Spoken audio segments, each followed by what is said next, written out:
Sun'iy intellekt AI inson tafakkurini mashinalar orqali takrorlash.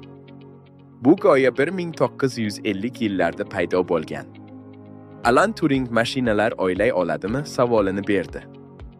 1956 yilda Dartmouth konferensiyasi bo'lib o'tdi. Bu AI fanining tugilish sanasi. Dastlabki AI tizimlar shaxmat o'ynash kabi vazifalarni bajargan.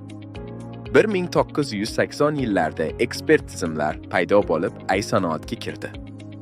Ular tibbiyot sohalarida turli axborotlarni saqlab, qaror qabul qilishda yordam bergan. Haqiqiy inqilob 2010 yillarda mashinali o'rganish va neyron tarmoqlar rivojlanganda boshlandi. Mashinali o'rganish kompyuterlarga ma'lumotlar asosida o'rganish imkonini berdi. Neyron tarmoqlar inson miyasining ishini taqlid qildi.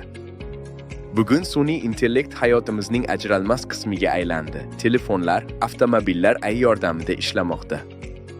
Bu rivojlanish jamiyat uchun fan, tibbiyot sohalarida katta salohiyatga ega.